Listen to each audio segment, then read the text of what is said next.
Hello class, welcome to today's lesson, which is still lesson number 4, Miscellanea of Trigonometry Results. But this is the part 2. And today we're going to study this thing, the exact values of the trigonometric functions of the angles 0, 30 degrees, 45 degrees, 60 degrees, 90 degrees, and their multiples. Okay, first, I need you to realize the following. We have already defined the trigonometric functions of any angle.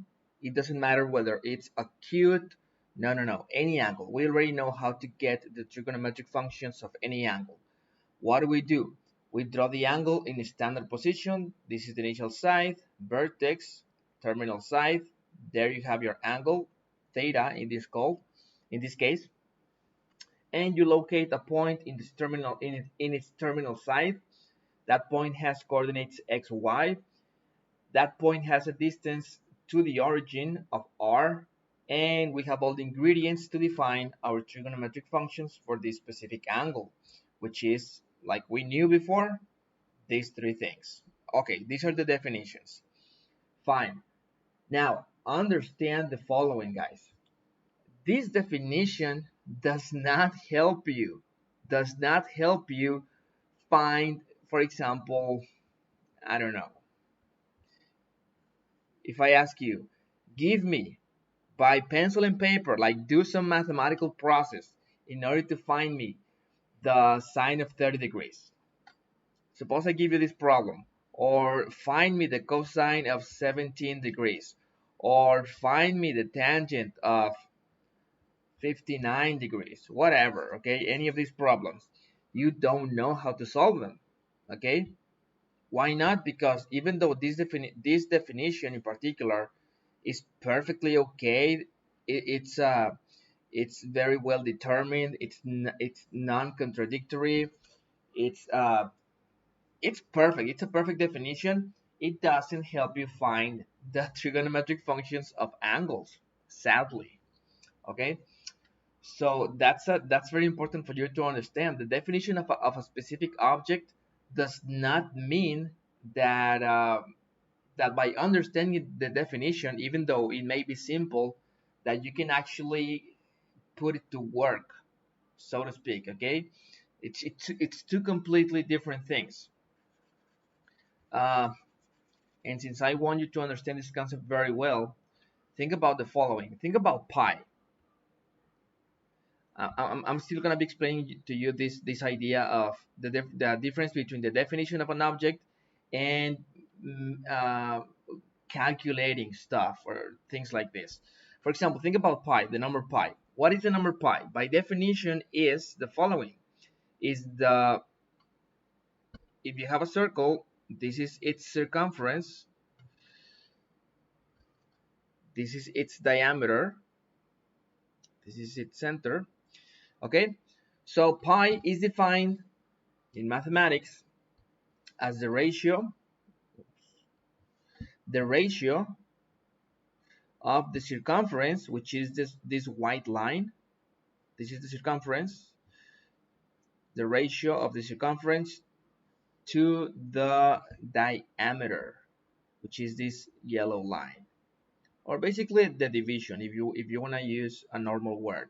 Pi is equal to the division of the circumference, the length of the circumference, to the length of the diameter.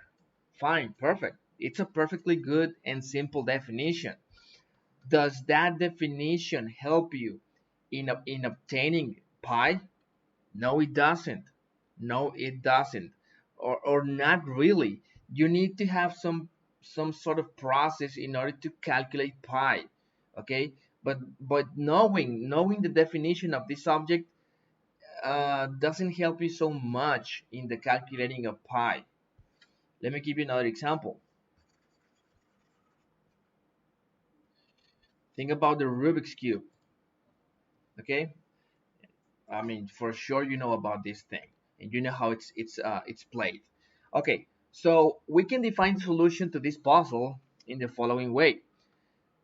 We can say that this puzzle is solved when all the faces of this cube have a solid color, okay? Like all the face has a single color, so to speak. Okay, and that's the definition of the solution to this puzzle. Okay, if you tell a person that, if you tell this puzzle is solved when you finally arrive at the configuration of all the faces having a solid color, a solid single color. Okay, that person will understand perfectly the definition of that solution. Does that help that person solve this puzzle? No, it doesn't. Okay, that person can spend hours and days and weeks and months, randomly fidgeting with this thing, and she may not arrive to the solution of this puzzle. Okay, because even though she understands what we mean by the definition of the solution, that doesn't help her solve the puzzle. You see? And it's the same with trigonometric functions. We understand the definition, okay, but that doesn't help me so much when I want to calculate stuff like this. Sine of 30 degrees, sine of 45 degrees, whatever. Okay, we need some process. We need some creativity in order to calculate things like this. Okay, now in this semester, I will only teach you how to get the exact values of the trigonometric functions of these angles and all of their multiples. I know it's a very restricted set of angles, but that's what we can do in high school. Well, in this semester, maybe in fifth semester, I'm gonna tell you how to calculate the trigonometric functions of any angle with just pencil and paper. But in the meantime, you will learn how to do these ones. Okay, you will learn how to calculate the sine of 30 or the cosine of 30 or the sine of 45 or the tangent of 60, all of these things on your own by just using pencil, paper, and your brain. So this is how it works. In order to do this, we will use the following two facts. Fact number one, fact number two. These are very intuitive. Let's read. An equilateral triangle has its three sides equal, okay, and its three angles also equal. So this is an equilateral triangle. That means that all these sides have the same length, and that's obvious, right, from the very definition of equilateral. But also, these three angles are the same. Okay, that's a fact that can be proven. I'm not gonna do it. It's a very simple, yeah, it's relatively simple, but I'm not gonna do it. Okay, it's actually incredibly intuitive. Most people would assert that fact just by looking at the triangle. And the second one is a little less intuitive, but it's very intuitive to a certain degree. An isosceles triangle has two sides equal. That is the definition of an isosceles triangle. It's a triangle that at least has two sides equal. Okay, and I'm representing those two sides by these two sides. These are the equal sides. And the angles opposite these two sides are also equal. So these are the equal sides, and the angles opposite these equal sides, which are this and this. This is the angle opposite to this one. This is the angle opposite to this one. Okay, this angle and this angle are also equal. And that fact can be proven in elementary geometry. I'm not going to do that, okay? We're going to rely on these two facts, and we're going to proceed from here. Okay, so let's get on with the work. Okay, I'm going to show you first how to calculate the trigonometric functions for the angle of 30 degrees and 60 degrees, okay? Here it goes. How does this work? It works in this way. I'm going to create an equilateral triangle, and forgive me if it's not going to look like an equilateral triangle.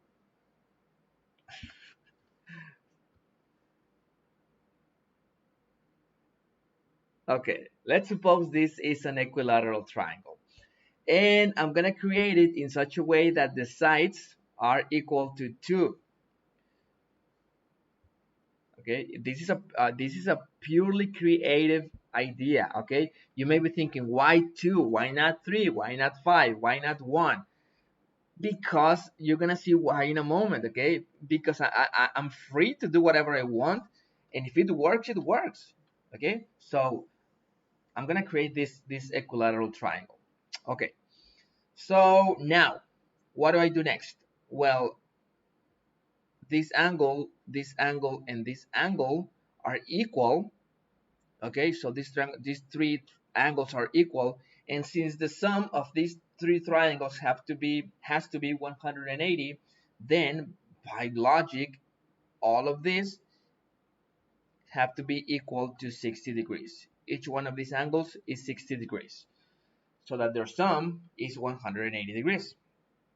Very well. Now, from this vertex, I'm going to drop a perpendicular to this base,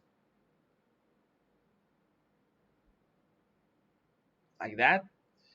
And because of symmetry, since this perpendicular cuts the base right at the middle, then I can see that this little bit, sorry about that, give me a moment to, okay, sorry about that, I think I'm getting a call or something. Okay, so this little bit in here is 1, okay, because I repeat, this perpendicular cuts this side, which is equal to 2, in two equal parts, so therefore this part in here, or this side of this triangle here, is going to be equal to 1. Okay, so we have 1, this side is 2, and therefore, since obviously this is a perpendicular to this base, then this angle is 90 degrees. That makes this triangle a right triangle, and therefore I can make use of the Pythagorean theorem. Okay, the square on this cathetus plus the square on this cathetus is equal to the square on the hypotenuse, and therefore we can calculate this cathetus. I'm going to label it as x, and I'm going to apply the Pythagorean theorem. So x squared plus 1 squared equals the hypotenuse, which is 2 to the square. Okay, pause the video quickly and make sure that after you isolate x, you're gonna get the square root of 3. So this is the magnitude of this cathetus, the square root of 3. So basically, we have all the three sides on this right triangle. We have this right angle. We have this angle of 60 degrees. And also, guys, you must realize that we also have this angle in here, this angle. Since this perpendicular cuts this angle in half, then since this angle was 60 degrees, all of this angle, now this angle in here will be 30 degrees. You see, 30 degrees. Let me raise this part. There you go. Okay, so now we have, by this creation that I've done, we have created this triangle. Okay, and we have all its sides and all its angles, and that allows me to calculate the trigonometric functions of 30 degrees and of 60 degrees by attending to the previous definition that we had for the trigonometric functions of right triangles. Is this a right triangle? Yes. Therefore, I can say the following. For 30 degrees, we have the following. The sine of 30 degrees is, if you remember, the opposite side or the opposite cathetus over the hypotenuse. And what is the opposite side to 30 degrees? It's 1. And what is the hypotenuse on this triangle is 2. There you go. So basically the sine of 30 degrees is equal to 1/2. We already have this value. Now cosine of 30 degrees, that's going to be equal to, by definition, the adjacent side or the adjacent cathetus over the hypotenuse. What is the adjacent side to this angle of 30 degrees? It's this. This is the adjacent side, which is the square root of 3. There you go. What is the hypotenuse? The same as before, 2. So there you go. We have the cosine of 30 degrees, which is equal to square root of 3 over 2. Nice. And the tangent of 30 degrees, if you remember, we can make use of the thing that I showed you yesterday, which is sine of 30 over cosine of 30. And sine of 30 is 1/2 over cosine of 30, which is this. And when you simplify this fraction, you will get 1 over the square root of 3. Therefore, we have the tangent of 30 being equal to 1 over the square root of 3. And that's it. Okay? So you see guys, we have discovered all the trigonometric functions, sine, cosine, and tangent of the angle of 30 degrees with just pencil, paper, and a little creativity by making use of this equilateral triangle with sides 2. Okay, that's how it works. Very nice. Okay, now you can do the same for now that you have this. Okay, I'm actually gonna leave it here. You can pause the video, and you're gonna find me in the same way that I showed you right here. You're gonna find me the sine of 60 degrees, the cosine of 60 degrees, and the tangent of 60 degrees. And I'm gonna ask some people in a moment. There you go. That's the angle of 60 degrees. Just do the same I did in here, but now with reference to that angle. Okay, so that's on you. Okay, next, the angle of 45 degrees. What about the angle of 45 degrees? Okay, for this angle, what we do is this creation.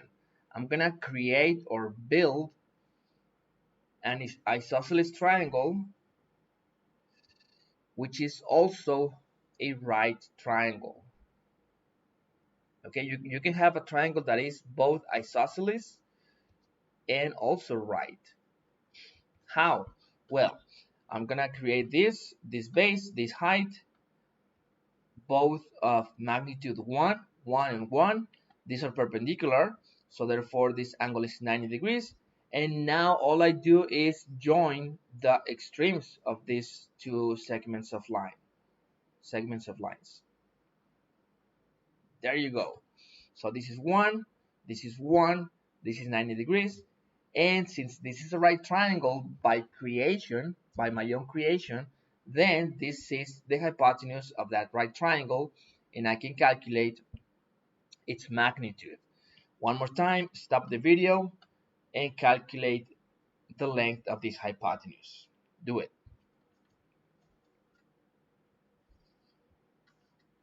You're gonna get that is the square root of 2.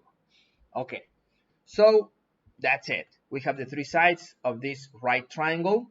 We have one of its angles, which is this, and also it's an isosceles triangle. Why is it isosceles? Because this side and this side are equal.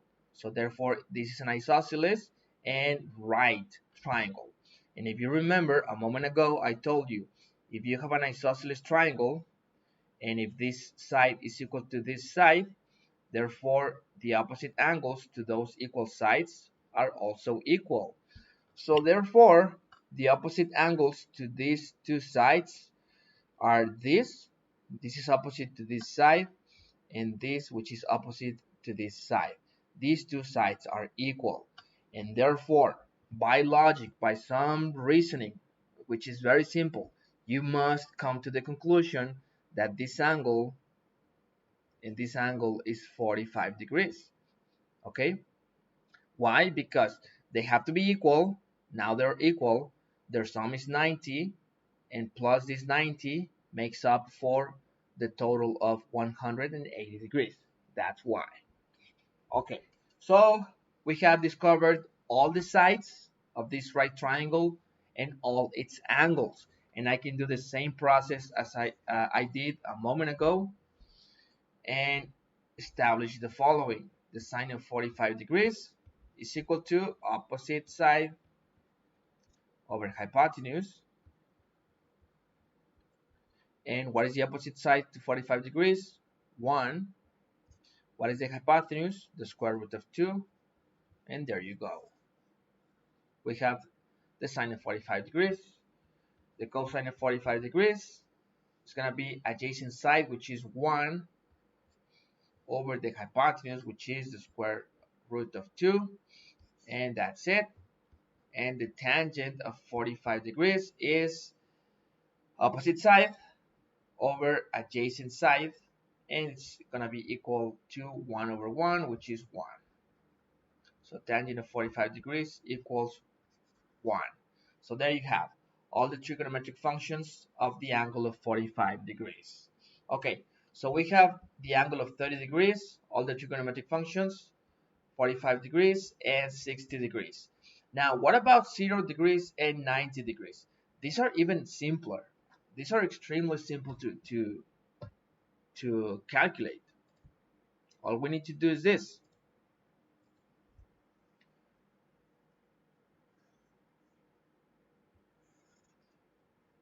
Draw your angle of 0 degrees first, and that angle will just look as a single flat horizontal line, because by being 0, or because of being 0, its terminal side and its initial side are actually the same. They are both are here, right?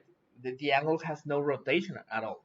Okay, so basically you can do the following. You can choose a point over, remember, over this angle, and remember this angle extends towards infinity. Okay, it doesn't end right here. This arrow means continuation. So I'm gonna go for this point, the point 1 comma 0.